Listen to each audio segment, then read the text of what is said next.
ಬಹುದೊಡ್ಡ ಸಭೆ ಸೇರುವ ಕಾರ್ಯಕ್ರಮ ನಮ್ಮ ಕೊಪ್ಪಳ ಜಾತ್ರೆ. ನಾನು ಇದುವರೆಗೂ 4,000 ಕಾರ್ಯಕ್ರಮಗಳನ್ನು ಕೊಟ್ಟಿದ್ದೇನೆ.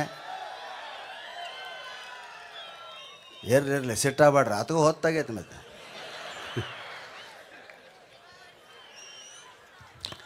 ಈ ನೆಲ ಹೆಂಗೈತೆ, ಈ ಜಾಗ ಹೆಂಗೈತೆ ಅಂದ್ರೆ ಶ್ರೀಗಳು ಹೇಳಿದರು, ನಾನೇನು ಹೇಳೋದಿಲ್ಲ, ನೀವಾಗಲೇ ಮುಗಿಸ್ಬೇಕು. ಇದು ಹೆಂಗೈತೆ ಅಂದ್ರೆ ಸಮುದ್ರ. ಇದು ಒಳ್ಳೆ ಈಜುಗಾರನ ನೀರಾಗಿ ಬಿಟ್ಟರೆ ಜಲ್ದಿ ಮ್ಯಾಗ ಬರೋದಿಲ್ಲ. ಅವರು ಈಜು ಬರಲಾರ್ದವ್ರನ್ನ ಬಿಟ್ಟರೆ ಇಲ್ಲಿ ಮುಳುಗಿ ಹೋಗ್ತಾರೆ. ಈಜಿದವರು ನೀರು ಬತ್ತೋವರೆಗೂ ಈಜ್ತಾರೆ. ಇದು ಅಂಥ ಸಭೆ ನಮ್ಮ ಕೊಪ್ಪಳ ಗವಿಸಿದ್ದೇಶ್ವರ ಸಭಾಗೃಹ ಜಾತ್ರೆ. ಈ ಕಾರ್ಯಕ್ರಮ ಇದನ್ನೆಲ್ಲ ಯೂಟ್ಯೂಬ್ಗಳಲ್ಲಿ ನೋಡಿದಂಥ ಬೆಂಗಳೂರು ಮೈಸೂರು ಜನ ಆಶ್ಚರ್ಯಪಡ್ತಾರೆ. ಏನು ಎಷ್ಟು ಜನ ಸೇರ್ತಾರೆ, ಯಾವಾಗಾಗುತ್ತೆ ಈ ಕಾರ್ಯಕ್ರಮ? ನೋಡ್ರಿ, ನಾ ಮಾತಾಡೋ ಮುಂದೆ 11:30 12 ಆಗಿರ್ತೈತೆ ನಾನು. ಅವರು ಹೌದಾ ಬಾಬಾ ಅಷ್ಟು ಗಂಟೆವರೆಗೆ ಜನ ಕೂಡ್ತಾರೆ, ಕುಂತಿರ್ತಾರಲ್ರಿ, ಮಕ್ಕಂಡು ಕೇಳ್ತಾರೆ ನಾನು. ಹೌದು ಪಾಪ ಅಲ್ವಾ, 12 ಆಗುತ್ತೆ ಅಂದರೆ ಮಲಗೋದು ಸಹಜ. ನಿದ್ದೆತ್ತಿರೋದಿಲ್ಲ, ನಾವು ಸ್ವಲ್ಪ ತಪ್ಪಿದ್ರೆ ಎದ್ದು ನಿಂತು ಒದರ್ತಾವ ಅಂತೇಳಿ.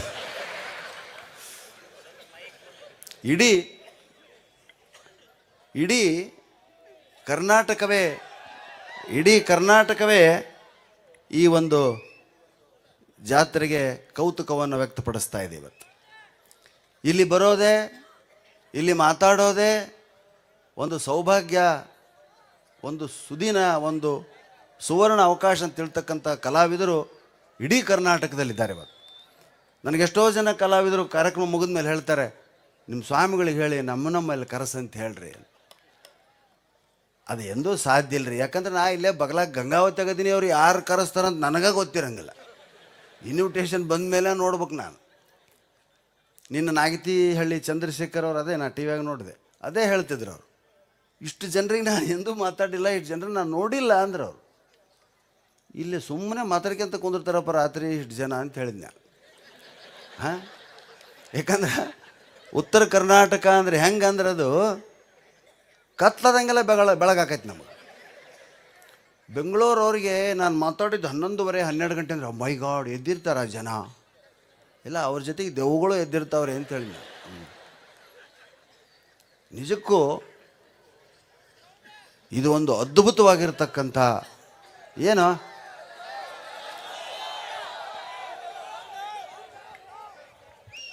ಸೌಂಡ ಸ್ಕ್ರೀನ ಇದು ಇಷ್ಟೊತ್ತು ಸರಿ ಇದು ನಾ ಬಂದ್ಗಳೇ ಹಿಂಗೆ ಆತು ನೋಡಿದ್ರು. ಅದಕ್ಕೆ ನನ್ನ ಮೊದಲು ಹಾಕಿಬಿಟ್ರು ಸ್ವಾಮಿಗಳಿನ ಮೇಲೆ. 12 ವರ್ಷದಿಂದ ಮಾತಾಡಕತ್ತೀನಿ, ಏನು ಹೇಳಲಿ ಅಂತ ತಿಳಿವಲ್ತು. ಅದನ್ನು ಹೇಳೋದು ಮರ್ತು ನಾನು. ಇದು ನಂದು 12ನೇ ವರ್ಷದ ನಿರಂತರ ಕಾರ್ಯಕ್ರಮ.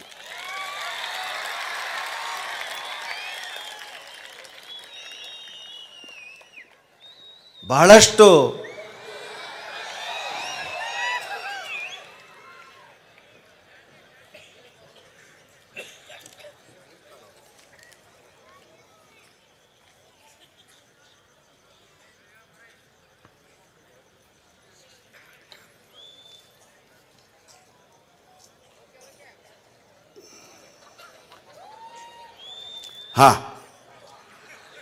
Hello, mic testing 1 2 3. ಧ್ವನಿವರ್ಧಕ ಪರೀಕ್ಷೆ 1 2 3. ಕೇಳ್ತೀರಪ್ಪ?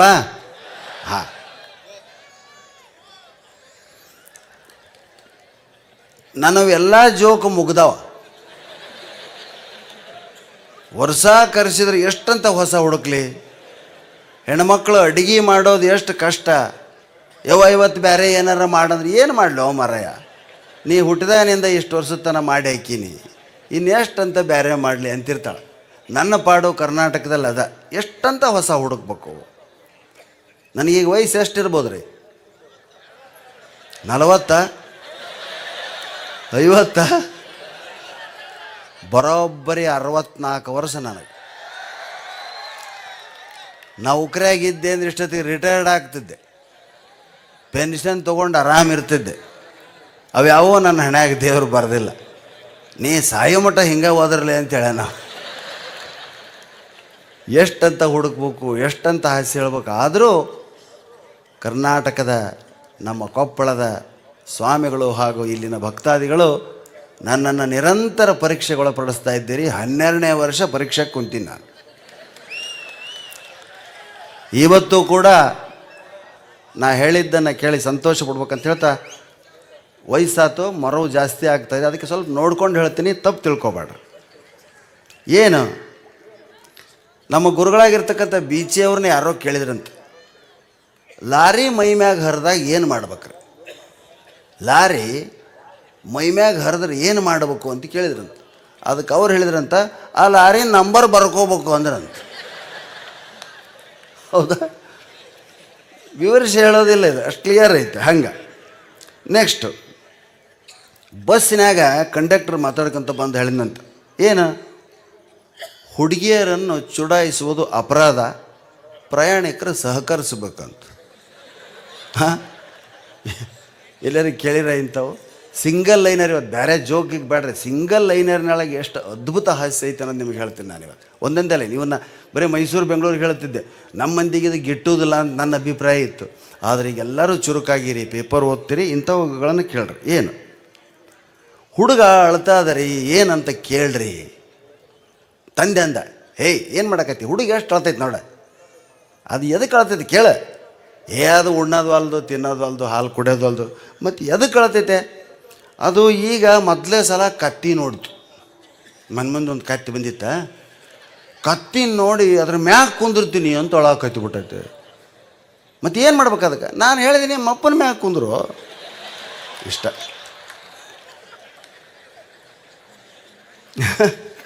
ನಿಮ್ಮಪ್ಪನ ಮ್ಯಾಗ ಕುಂದ್ರು ಅದು ಹೋಗ್ತದೆ, ಏನು ಸಿಗ್ತೈತೆ ಏನು ಕತ್ತಿ? ಇಲ್ಲಿ ಮನ್ಯಾಗ ಐತಲ್ಲ ಅನ್ನೋ ಲೆಕ್ಕಕ್ಕೆ. ಇದು ಸಿಂಗಲ್ ಲೈನರ್ ಜೋಕ್ಸ್ ಅಂತ ಬೆಂಗಳೂರು ಕಡೆ ಕರೀತಾರೆ. ಇದಕ್ಕೆ ತುಂಬ ಡಿಮಾಂಡು ದೀರ್ಘ ಜೋಕುಗಳಿಗಿಂತ. ಇವತ್ತು ನನ್ನ ರೂಮಿಗೆ ಇದಾದಮೇಲೆ ನಂದ ಲಾಸ್ಟ್ ಅಲ್ಲ, ಇವತ್ತು ಇನ್ನೊಂದು ನಿಮಗೆ ಸರ್ಪ್ರೈಸ್ ಕಾದೈತೆ. ಏನು, ಕೊಪ್ಪಳದ ಯುವಕರೆಲ್ಲ ಸೇರಿ ಒಂದು ಯೂಟ್ಯೂಬ್ ಚಾನಲನ್ನು ಮಾಡಿದ್ದಾರೆ, ಕರುನಾಡ ಕಲ್ಪತರು ನಮ್ಮ ಕೊಪ್ಪಳ ಅಂತ.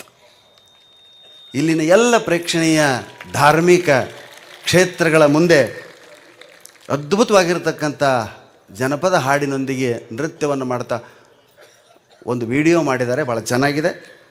ರಾಕ್ ಮಲ್ಲು ಕೊಪ್ಪಳು ಹಾಗೂ ಸಂಗಡಿಗರಿಂದ ಅದು ಕೊನೆ ಕಾರ್ಯಕ್ರಮ ಅಂತ ಹೇಳಿದರು ನನಗೆ.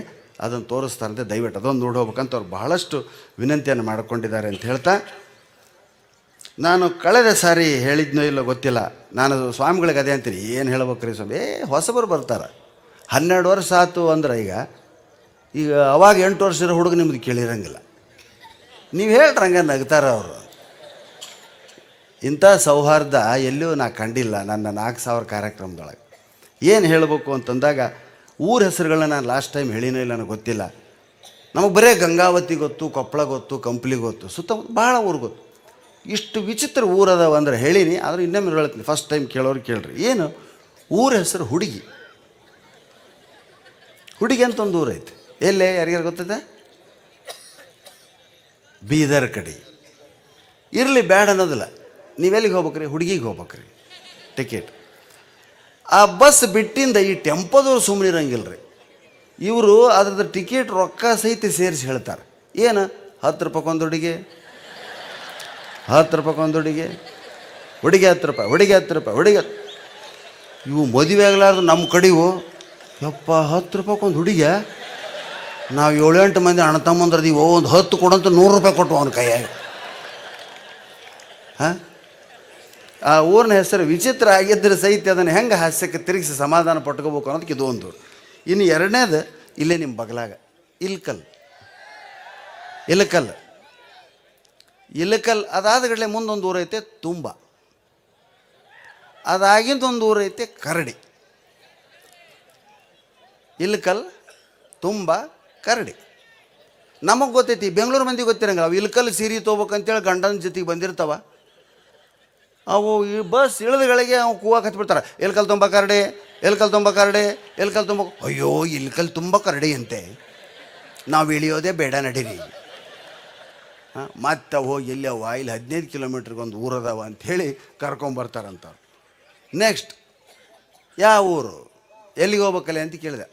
ಕಂಡಕ್ಟರ್ ಬೆಂಗಳೂರವ. ಇವು ನಮ್ಮ ಕುಡಿತೀನಿ ಅಂದ. ಬಸ್ಸಿನಾಗ ಕುಡಿಬಾರದು. ಕುಡಿತೀನಿ ಮಾರಾಯ, ಬಸ್ಸಿನಾಗ ಕುಡಿದ್ರೆ ಹೊರಗೆ ಹೋಗಿತೀನಿ ಅಂತ. ಕುಡಿತೀನಿ ಊರದ್ದು ಅನ್ನೋದು ಅವನಿಗೆ ಗೊತ್ತಿಲ್ಲ. ಎಲ್ಲೈತೆ? ಬಳ್ಳಾರಿ ಜಿಲ್ಲೆ. ಇನ್ನೊಂದು ಬಸ್ಸು ಎಲ್ಲಿಗೆ? ತಿಂತೀನಿ. ಏನು ತಿಂತಿಲ್ಲ? ಏನು ಅನ್ನ ತಿಂತೀಯೇನು? ಹೊರಗೆ ಹೋಗಿ ಏನು ತಿನ್ಬೇಕು ತಿಂದು ಬಾ. ತಿಂತೀನಿ ಅನ್ನೋ ಊರು, ತಿಂತಿಣಿ ಮೌನೇಶ ಪ್ರಸಿದ್ಧಿ. ಗೊತ್ತಿಲ್ಲ ಅದು ಮಂದಿ ಹಿಂಗೆ ಆಗ್ತೈತೆ, ಹಾಸ್ಯಕ್ಕೆ ವಸ್ತು ಆಕೈತೆ. ಇನ್ನೊಂದು ಊರು ಐತೆ ಪ್ರಧಾನಿ. ಪ್ರಧಾನಿ ಅನ್ನೋ ಊರು. ಪ್ರಧಾನಿ ಯಾರು? ಪ್ರಧಾನಿ ಹೆಸರು ಹೇಳಿಬಿಡ್ತಾರೆ. ಪ್ರಧಾನಿ ಅನ್ನೋ ಊರು ಐತೆ. ಹಂಗೆ ಜನಿವಾರ ಅಂತ ಒಂದು ಊರು ಐತೆ.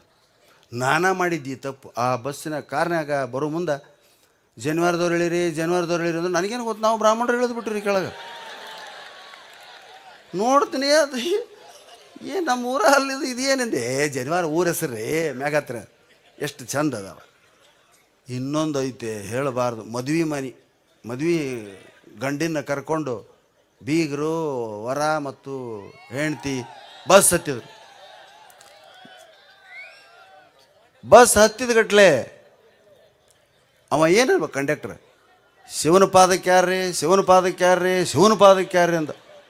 ಈಗ ಮದುವೆ ಆಗಿ ಬಂದೀವಲ್ಲಿ ಶಿವನ ಪಾದ ಸೇರಂತೀಯ ನಮ್ಮನ್ನು. ಹೌದಾ? ಹೆಂಗೈತೆ ನೋಡ್ರಿ ಹೆಸರು.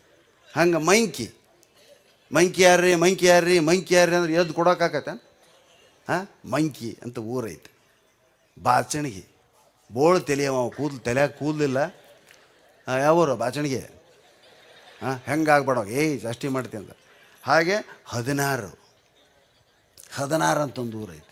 16 ಯಾರ್ರಿ? 16 4-5 ಕಾಲೇಜ್ ಹುಡುಗಿಯರು ನಾಚ್ಕೊಂತ ನಾನು 16 ರೀ, ನನಗೆ 16 ಅಂತ ಊರೈತೆ. ಹಂಗೆ ಇನ್ನು ಹಿಂಗೆ ಮಂಕಿ ಇಂಕಿ ಅಂತ. ಲೌಡಿ ಅಂತ ಒಂದು ಊರೈತೆ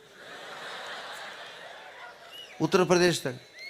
ಇವೆಲ್ಲಕ್ಕಿಂತ ದರಿದ್ರ ಊರು ಇನ್ನೊಂದು ಐತೆ. ಅವ ಏನು ಮಾಡಿದೆ, ಕೈ ಮುಕ್ಕೊಂಡು ಮೋದಿಯವರಿಗೆ ಹೇಳಕತ್ತಾನ, ಪ್ರಧಾನಿಗಳ, ನೀವು ಬಂದ ಮೇಲೆ ಎಲ್ಲ ಊರುಗಳಿಗೆ ಒಳ್ಳೊಳ್ಳೆ ಹೆಸರಿಟ್ರಿ, ತೀರ್ಥಕ್ಷೇತ್ರಗಳ ಹೆಸರಿಟ್ರಿ, ದಯವಿಟ್ಟು ನಮ್ಮೂರ ಹೆಸರು ಚೇಂಜ್ ಮಾಡಿರಿ. ಏನ್ಲಿ ನಿಮ್ಮೂರ ಹೆಸರು? ಬೋಸುಡಿ ಐತೆ ಉತ್ತರ ಪ್ರದೇಶದಾಗ. ಅವರೂ ನಕ್ಕರಂತ, ಏನು ಹಣೆ ಬಾರ್ ನಿಮ್ಮದು ಚೇಂಜ್ ಆಗಿಲ್ಲ ಇನ್ನು, ಹಳೆ ಹೆಸರು ಅದು. ಆ ಭಾಷೆ ಒಳಗೆ ಒರಿಯಾದಾಗೋ ಏನೋ ಏನೈತಿ ಏನು ಯಾರಿಗೆ ಗೊತ್ತು ಆ ಹೆಸರು. ಇರುವಲ್ ತಕ್ರಿ ಕೂಗೋರ ಗದ್ದಲ ಮಾಡಿಬಿಡ್ತಾರೆ. ಟಿಕೆಟ್ ಬೋಸುಡಿ ಕೌನ್ ಏನು ಹೇಳ್ಬೇಕ್ರ ಅವ್ರು? ಆ ಊರು ಬಂದಿಂದ ಬೋಸುಡಿ ವಾಲ ಉತ್ತರೋ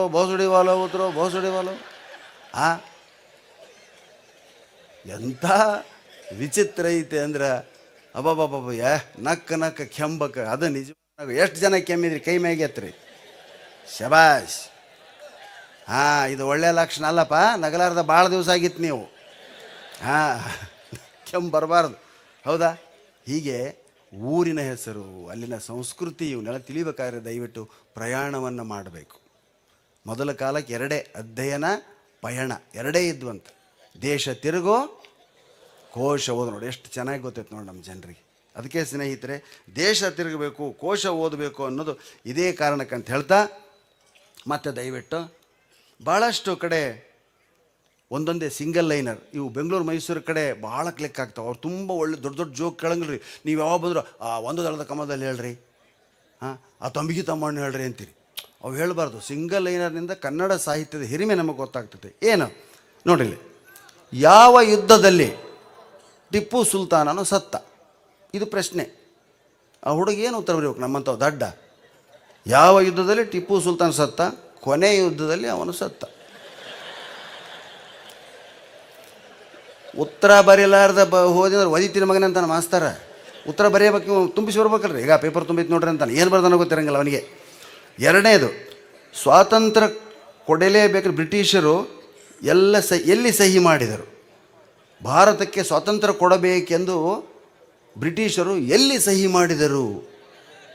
ಅದಕ್ಕೆ ಅವ ಬರ್ದ ಪೇಪರಿನ ಕೊನೆ ತುದಿಯಲ್ಲಿ. ಅದು ಕರೆಕ್ಟ್ ಹೌದಲ್ಲ ಆನ್ಸರ್? ತಪ್ಪಿಲ್ಲದ್ರಾಗ. 3ನೇದು, ಗಂಗಾ ನದಿಯು ಹೇಗೆ ಹರಿಯುತ್ತದೆ? ಗಂಗಾ ನದಿಯು ಅವ ಬರ್ದ ನೀರಾಗಿ ಹರಿಯುತ್ತದೆ. ಇಲ್ಲಿ ಬಂದ್ರೆ ನೋಡಿ, ಜಳ ಜುಳು ಹರಿತೈತೆ ಅಂತ.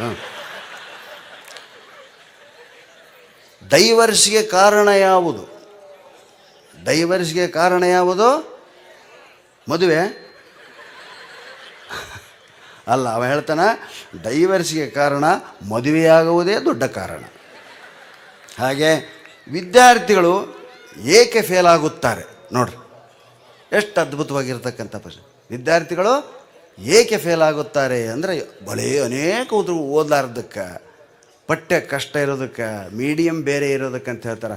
ಆದ್ರೆ ನಮ್ಮ ಕಡೆ ಹುಡುಗ ಹೇಳ್ದ ವಿದ್ಯಾರ್ಥಿಗಳು ಏಕೆ ಫೇಲ್ ಆಗುತ್ತಾರೆ ಅಂದರೆ ಪರೀಕ್ಷೆಗಳನ್ನು ಇಡುವುದಕ್ಕಾಗಿ. ಸಾರ್ಥಕ ಆತಿರಪ್ಪ, ಕರೆ ನಾ ಗಾಬರಿ ಆಗಿಬಿಟ್ಟಿದ್ದು, ಏನು ಮಾಡಬೇಕು ಇಂಥವೆಲ್ಲ ತೊಗೊಂಡು ಹೆಂಗೆ ಹೇಳ್ಬೇಕಪ್ಪ ಇವರಿಗೆ ಅಂತ. ಹೀಗೆ ಸ್ನೇಹಿತರೆ, ಇಂಥವನ್ನು ಹೇಳಿದಾಗ ಆ ಭಾಗದ ಜನ ತುಂಬ ಸಂತೋಷಪಟ್ಟರು. ನಿಮ್ಮ ಮೇಲೆ ಇವತ್ತು ಪ್ರಯೋಗ ಮಾಡಿದ್ದಕ್ಕಾಗಿ ನಾನು ನೀವು ದಯವಿಟ್ಟು ಕ್ಷಮಿಸ್ಬೇಕು ಅಂತ ಹೇಳ್ತಾ, ಏನು ಹೇಳ್ಬೇಕು ಅನ್ನೋದು ಪ್ರತಿ ಸಲ ಬರ್ತೀನಿ, ಭಾಳ ಸಮಸ್ಯೆ ಆಗೈತೆ ಅಂತ ಹೇಳ್ತಿದ್ದೆ ನಾನು. ಹಾಡಾಳ ಒಂದು ದಳದ ಕಮಲದಲ್ಲಿ